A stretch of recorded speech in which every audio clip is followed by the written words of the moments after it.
El 6 de septiembre de 1522 llegaba a Sanlúcar de Barrameda la nao Victoria, capitaneada por Juan Sebastián Elcano. Era la única de las 5 naves que, comandadas por Fernando de Magallanes, partieron del mismo puerto 3 años antes, con el objetivo de encontrar una ruta marítima que conectara el Océano Atlántico con el Pacífico. La expedición suponía la culminación de un proceso de más de 2 siglos de exploraciones europeas más allá de su área de influencia, buscando un camino directo con los mercados de productos exóticos orientales.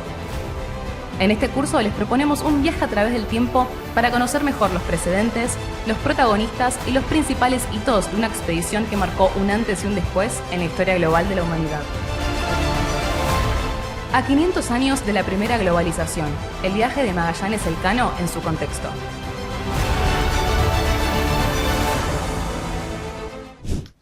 Pero sin duda el hito fundamental de todo el proceso de expansión atlántica que desembocó en la expedición de Magallanes fue el viaje de Cristóbal Colón, que le llevó a descubrir para los europeos un nuevo continente en 1492. Se trataba, en su caso, como en las anteriores expediciones, de encontrar una nueva ruta hacia Asia que permitiera conectar directamente con esos atractivos mercados del continente de los que ya hemos hablado. Toda la experiencia desarrollada a lo largo del siglo XV, comentada en vídeos anteriores, y que tendría un reflejo muy claro en la política negociada entre Castilla y Portugal, especialmente, a partir del Tratado de Alcazovas-Toledo de 1479, puso en evidencia que la propuesta de Cristóbal Colón, un genovés con amplia experiencia en la navegación y un buen conocimiento de los entresijos de las monarquías ibéricas, tuviese sentido. En 1483, el que luego sería almirante de la mar Océana presentó, antes de Castilla, en la corte portuguesa un proyecto para alcanzar Asia atravesando el Atlántico. Se trataba de una idea surgida a partir de las reflexiones de Toscanelli, célebre matemático y cosmógrafo florentino, quien ya había aventurado que el camino más corto para llegar a la India pasaba por navegar en dirección oeste antes que siguiendo la ruta de Guinea que hemos visto en el vídeo anterior. Se tiene constancia del conocimiento colombino de esta reflexión, por varias fuentes, pero especialmente porque figura en la primera hoja de un ejemplar de la obra de Eneas Silvio, la Historia Rerum Ubique Gestarum, que se conserva en la biblioteca del propio Colón.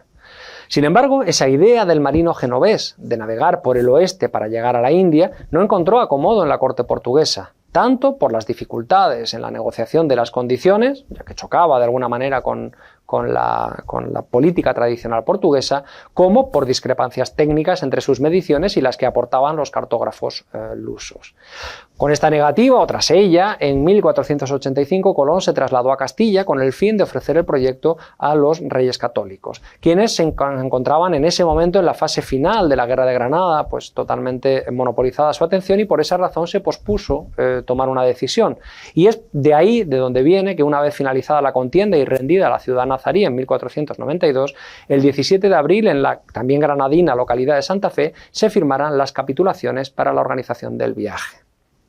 Una vez firmadas, el 3 de agosto partieron desde la localidad onubense de Palos 2 carabelas, la Pinta y la Niña, junto con la nao Santa María, adquirida al famoso cartógrafo norteño Juan de la Cosa, quien acompañaría a Cristóbal Colón en el segundo viaje. Para pilotar esos barcos y navegar en ellos se reclutaron un conjunto de marinos andaluces, vascos y portugueses, entre los que destacaban los hermanos Pinzón, muy reconocidos en el ámbito marítimo andaluz. Ellos fueron quienes, con su enrolamiento en la expedición, de alguna manera avalaron el valor de la misma y generaron una corriente positiva hacia ella, ¿no? Tras una escala en Canarias, que se convertiría en esencial a partir de esos momentos en las navegaciones oceánicas, el 6 de septiembre del mismo año partieron desde La Gomera rumbo a la India. Ahí es donde pensaban ir. Durante el trayecto sufrieron una serie de vicisitudes y de dificultades que pusieron en duda el éxito final de la empresa, pero fueron superados y llegaron finalmente el 12 de octubre a tierra. Cristóbal Colón estaba convencido de que había tocado tierras de Asia, logrando, por tanto, su objetivo. El regreso lo emprendieron únicamente 2 de las naves, ya que la Santa María había embarrancado en las costas de la Española y no pudo ser reflotada, por lo que sus materiales fueron utilizados para construir el fuerte La Navidad o La Natividad, en lo que constituyó la primera colonia europea en América. Eso sí, fue efímera. En el trayecto de regreso, Colón, al frente y pilotando la Niña, aprovechó la circulación de los vientos en el Atlántico y, marcando la ruta hacia el norte, su nave llegó a las Azores el 15 de marzo de 1493. La Pinta, separada de la otra por un temporal de su compañera, acabó tomando tierra en la costa gallega el mismo día. Pocos días después, ambas naves se reencontraron en los puertos andaluces. Tras el regreso a la península, Colón fue recibido en la corte de los Reyes Católicos, que por esas fechas se encontraba en Barcelona.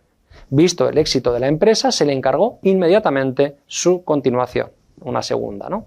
Así, el 25 de septiembre de 1493 partió la segunda de las expediciones, en esta ocasión mucho más numerosa, ya que la conformaron hasta 17 naves. A partir de la escala ya obligatoria en las Islas Canarias, Colón modificó parcialmente el rumbo fijado en el primer viaje y tomó una ruta algo más hacia el sur, inaugurando de esa manera la que sería la ruta más rápida, la vía más rápida de navegación durante mucho tiempo entre Europa y América, que le permitió llegar en un tiempo relativamente escaso, de en torno a 4 semanas, a América. Este fue el segundo viaje. El almirante todavía tendría la oportunidad de realizar 2 más al nuevo continente, en 1498 y en 1502, en los que fue explorando y descubriendo nuevos territorios en el entorno del área centroamericana y de las Antillas. Pero no fue el único que realizó esas expediciones, que fueron complementadas por las llevadas a cabo por otros navegantes, como por ejemplo Yáñez Pinzón, quien llegó a Brasil en 1500. No obstante, el tiempo pasaba y la ruta hacia las Indias no terminaba de localizarse. En 1513 ya se tenía conciencia además de que existía otro océano, merced a la expedición de Vasco Núñez de Balboa, quien cruzando a pie, por tierra, más bien el istmo de Panamá, llegó al denominado Mar del Sur, acreditando y tomando conciencia verdaderamente de que se había llegado a un nuevo continente y por tanto no estaban en Asia. El balance de la experiencia colombina, para hacerlo, debe atender por un lado a que no consiguió la ruta a las Indias, ¿no? A que había anticipado el protagonista, eso es cierto, pero no obstante, los cálculos erróneos y el hecho cierto de la existencia de un continente desconocido para el mundo europeo de la época se convirtieron en elementos clave para determinar las condiciones de la expedición de Magallanes. En definitiva, los viajes de Colón fueron la primera tentativa de llegar a Oriente desde Occidente. Su desarrollo concreto, además, modificó de una manera radical la historia mundial a partir de ese momento. A 500 años de la primera globalización, el viaje de Magallanes Elcano en su contexto.